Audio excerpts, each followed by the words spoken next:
بسم اللہ الرحمن الرحیم۔ ایک دفعہ حضرت علی رضی اللہ تعالیٰ عنہ کی بارگاہ میں ایک شخص حاضر ہو کر کہنے لگا، یا علی رضی اللہ تعالیٰ عنہ، دنیا میں کچھ لوگ دیکھنے کو ایسے بھی ملے ہیں جو امیر خاندان میں پیدا ہوئے۔ جب ان کا وصال ہوا تو اس وقت بھی وہ میرا امیر ہی تھے، ان سے کبھی بھی رزق ختم ہی نہیں ہوا۔ لیکن اس کے ساتھ ساتھ دنیا میں ایسے لوگ بھی پائے جاتے ہیں جو چند عرصے کے لیے امیر ہوتے تو ہیں لیکن وہ بعد میں پھر غریب ہو جاتے ہیں، رزق ان لوگوں سے چھین لیا جاتا ہے۔ اس شخص نے پوچھا، یا علی رضی اللہ تعالیٰ عنہ، وہ کون سے ایسے گناہ ہیں جو رزق میں کمی لاتے ہیں، رزق کو ختم کر دیتے ہیں؟ حضرت علی رضی اللہ تعالیٰ عنہ نے فرمایا، اے انسان، 5 ایسے گناہ ہیں جس کو کرنے سے انسان کا رزق ختم ہو جاتا ہے، اس کے رزق میں آہستہ آہستہ کمی آنا شروع ہو جاتی ہے۔ اس شخص نے پوچھا، یا علی رضی اللہ تعالیٰ عنہ، وہ 5 گناہ کون سے ہیں؟ حضرت علی نے فرمایا کہ وہ 5 گناہ یہ ہیں: سود کھانا۔ حضرت محمد صلی اللہ علیہ وآلہ وسلم کے پاس حضرت جبرائیل علیہ السلام اللہ تعالیٰ کا حکم لے کر پیش ہوئے۔ حضرت جبرائیل علیہ السلام نے فرمایا، اے اللہ کے نبی، جو لوگ سود کا کاروبار کرتے ہیں، سود پر چیزیں لیتے اور دیتے ہیں، اس لوگوں کو روز محشر اس طرح اٹھایا جائے گا کہ ان کے چہرے مسخ کر دیے جائیں گے۔ ایک بار حضرت محمد صلی اللہ علیہ وسلم لوگوں میں خطاب فرما رہے تھے، آپ نے فرمایا، لوگوں تم میں سے کوئی اپنی ماں کے ساتھ زنا کرنا پسند کرتا ہے؟ لوگوں نے جواب دیا، یا رسول اللہ، نہیں، ہم کو ایسے گناہ سے سخت نفرت ہے۔ حضرت محمد نے فرمایا کہ اتنا گناہ ماں کے ساتھ زنا کرنے کا نہیں جتنا گناہ سود کا کاروبار کرنے والے کو ملتا ہے، جو سود کا مال لیتا اور دوسرے کو منافع رکھ کر دیتا ہے۔ رزق کے کم ہونے اور رزق کو ختم کرنے کی اصل وجہ سود کھانا ہے۔ حضرت شیخ سعدی رحمۃ اللہ علیہ فرماتے ہیں کہ ایک بار میں ایک نیا مکان خریدنا چاہتا تھا۔ میں مکان کی تلاش کر رہا تھا کہ ایک شرابی میرے پاس آ کر کہنے لگا، حضرت، فلاں محلے میں ایک مکان ہے جو بہت ہی خوبصورت بنا ہوا ہے، آپ نیا مکان ادھر ادھر تلاش کرنے کی بجائے فلاں مکان خرید لیں، میں بھی اسی محلے کا ہوں، اس طرح میں آپ کا ہمسایہ بن جاؤں گا، اس مکان میں کوئی عیب نہیں ہے۔ حضرت شیخ سعدی فرمانے لگے، اے نادان بندے، اس سے بڑا عیب اور کیا ہو سکتا ہے کہ تو میرا ہمسایہ بن جائے، کیونکہ تو سود کا کاروبار کرتا ہے۔ اس سے بڑا عیب اور کیا ہو سکتا ہے؟ یہی تو سب سے عیب ہے کہ وہ مکان لینے سے تو میرا ہمسایہ بن جائے گا۔ اگر وہ مکان مجھے مفت میں بھی ملے تو میں ایسا مکان کبھی نہیں خریدوں گا۔ حضرت شیخ سعدی نے فرمایا کہ میں تیرے مرنے کے بعد اس مکان کی قیمت 10 گنا سے بھی زیادہ بڑھ دی جائے گی۔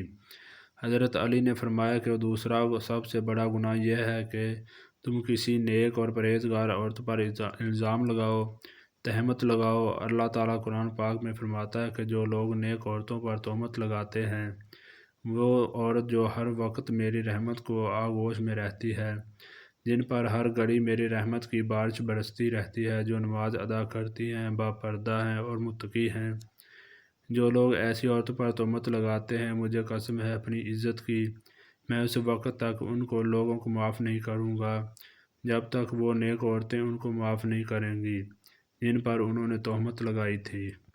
جس طرح اپنی ماں اولاد کے خلاف ایک لفظ بھی سننا پسند نہیں کرتی، اسی طرح اللہ تعالیٰ اپنے نیک بندوں کے خلاف کوئی بھی لفظ سننا پسند نہیں کرتے۔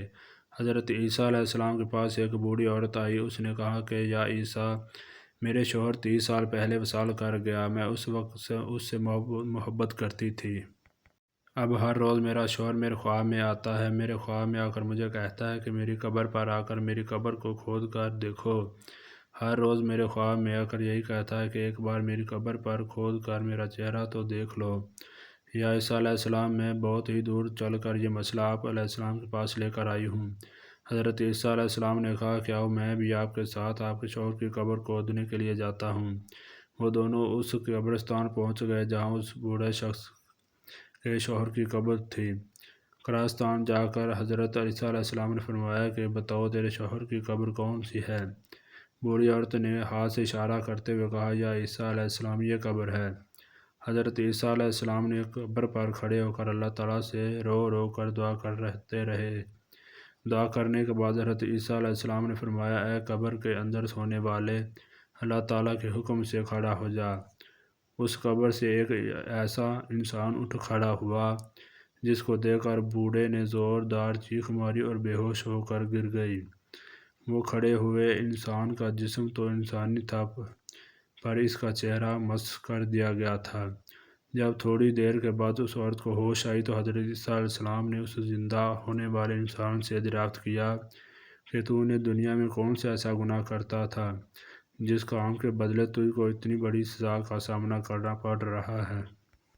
اس نے جواب دیا، حضرت عیسیٰ علیہ السلام، مجھ سے گناہ ہو گیا تھا جس کی وجہ سے میرا چہرہ بگاڑ دیا گیا۔ حضرت عیسیٰ علیہ السلام نے پوچھا کہ وہ کون سا گناہ ہے جس کی وجہ سے تیرا یہ حال ہوا؟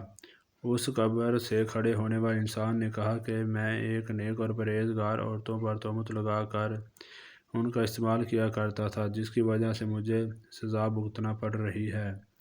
روز محشر میں بھی ان لوگوں کے ساتھ اٹھایا جاؤں گا جن کے چہرے مسخ کر دیے گئے ہیں۔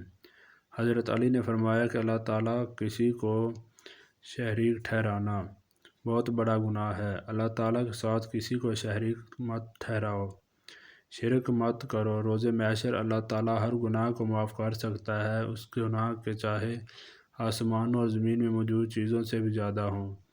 اگر اللہ تعالیٰ اس انسان کو چاہے تو معاف کر دے، لیکن شرک کرنے والے کو کبھی بھی معاف نہیں کرے گا۔ کافر لوگوں کی کبھی بھی بخشش نہیں ہوگی۔